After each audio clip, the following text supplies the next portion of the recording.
Not bad. There she is. There you are.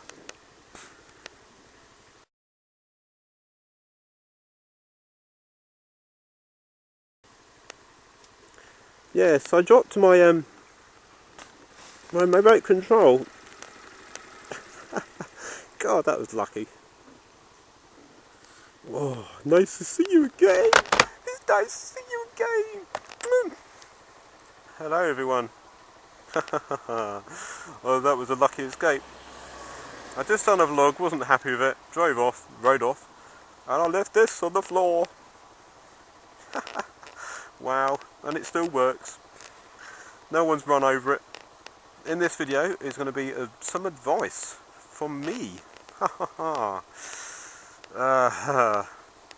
Now this is a request from asking from a video, asking for a video on advice on riding in the rain, windy conditions, bad weather and so on. Now I've only been riding for 8 months and I have gained quite a lot of experience because I ride more or less every day. I have to get to work and such. So I have been in the rain, wind, blazing hot sun, but I haven't done the snow or ice yet. So not really one to give advice, but as it's a request, I will. If you're interested in another video that's a professional video, please go and check out Roadcraft Nottingham's video. He talks about riding in the rain and all sorts of good conditions and stuff. That's for someone that's got much more experience than me and does actually do a riding school. So I would go to that link which I put down below. Now I'm just going to put my stand down. I was just going to show you something. I like showing you stuff. Look, check these out. You see them? These are Frank Thomas's boots. I got them second hand from a place, a charity shop in Fareham, of all places. It was a Headway charity shop, and I bought these for 30 quid, and that's got mud on it. That's me, I put that mud on it. But, you know, they look pretty good. I mean, I wouldn't normally buy second-hand gear, but 30 quid for a charity, and they're in reasonable condition. I'm not quite sure of the waterproofness. Someone's shouting at me then. But I would let you know. It sort of reminded me of my childhood, where my mum used to buy me shoes from a jumble sale, because we were quite poor when we was younger, and still poor now. But I wouldn't normally buy shoes that are second hand because, yeah, the people that wear them, they make them into they mould to people's feet. But as I'm riding, I don't walk with them, so they're fine. They feel like slippers compared to my boots that I was using before, because I was just using my work boots with the steel toe cap, but these ain't got steel toe cap, and they feel quite nice. They feel like slippers. Very nice.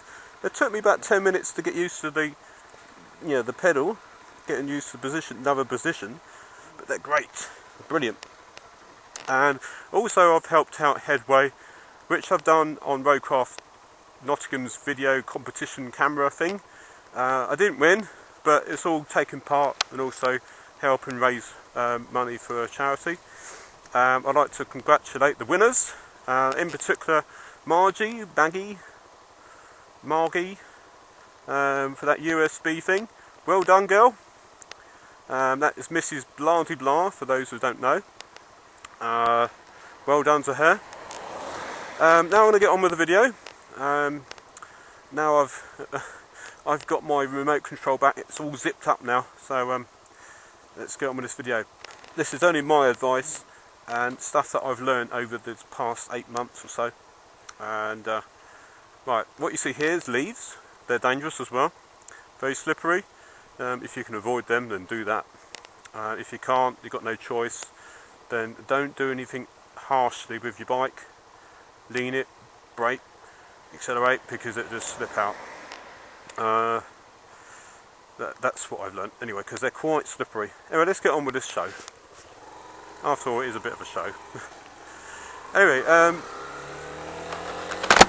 my advice would be to have smooth controls on everything. That's your braking, accelerating, deaccelerating, cornering. Obviously your lean angles will be different in the wet, because you shouldn't really lean the bike as much as you do in the dry, because the tyre is at a different position, of course, and also it's wet, so it's going to be slippery, so you need most of the tyre on the ground, if you know what I mean. In the dry it's okay, I imagine, but always, this is what I say to myself: whatever road conditions, whatever conditions, weather conditions, whatever, always ride like you haven't ridden down that road before. As in, obviously don't go, go at a reasonable, make reasonable progress, but I always ride that I've never been down the road before, because the road conditions can just change like that. Even in the dry, the road conditions can change.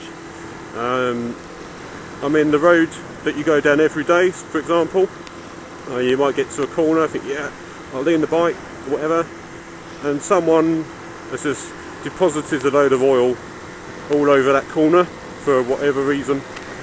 Buses are good examples of that. They will just spread oil everywhere. So always be aware that the road conditions can change just like that.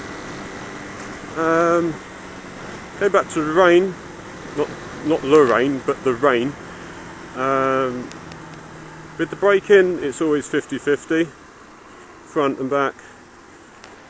You can't never do one more or the other, because one wheel will lock up and that would cause a skid. Driving too fast, basically, that's what causes a skid, or you're leaning or whatever. But your front wheel, back wheel will lock up and you end up sort of brown trousers. So always brake earlier than usual, that's the tip. Always read the road ahead and the conditions. Try and stay away from the white lines of the road, but you can't avoid them and you can't help it. But don't accelerate on them or de-accelerate, brake. Just sort of take it easy. That's the main thing. Just take it easy, take it cool. Just sort of read the road ahead. Sort of brake early. So I'm braking here now. I'm just braking 50-50. I'm checking the traffic, then changing down gear to first gear. So I'm ready for the off. Even when it's dry, wet dry, that's probably the worst riding you can do, because you think it's dry 1 minute and it's like here, it's bloody damp here. So it's going into a false sense of security, think it's going to be dry, but it's not. Whoa, it's windy down this road. That brings me to the wind. You can never really win with the wind, because the wind is far stronger than you will ever be. I would say, I would coin a phrase from Spicy 110's video, is to be loosey-goosey. Your arms, don't tense up. Just hold the handlebar gently but surely, but not go brrr. Because if you tense your arm, you can feel all the vibration goes up your arm, and the bike just goes like that, and you go, oh yeah, like that. It's just doing it just then. That's because I was tensing up. So if you're just loosey-goosey, everything will be fine. But I wouldn't advise going out and gale force 10 wins, because you'll never win, and find some other way of getting to work or whatever. Another thing that's just popped into my mind, that normally does happen, things just go pop. always be aware of bus stops, because buses, for whatever reason, they leak oil, and I actually know this for a fact. So it does happen. Try and stay away from bus stop stands if you can, but if you can't, then there's nothing much you can do about it. Drain hole covers, try and avoid them as best as you can, but if you can't, then you've really got not much choice. But I would just recommend to stay cool. I mean, there's one there, and I thought, oh, there's a pussycat. Thank you.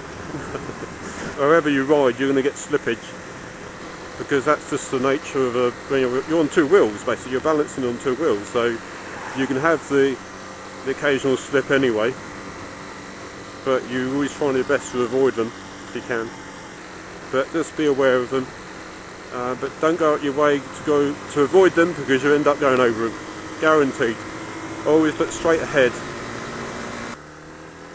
As with most riding and driving, that you should always drive or ride to suit the conditions of the road and the conditions of the weather. That's basically it. You just be sensible. If you're not sensible, you're coming off, and that's how I see it. So I hope this is of help to you. If it hasn't, then I'm sorry.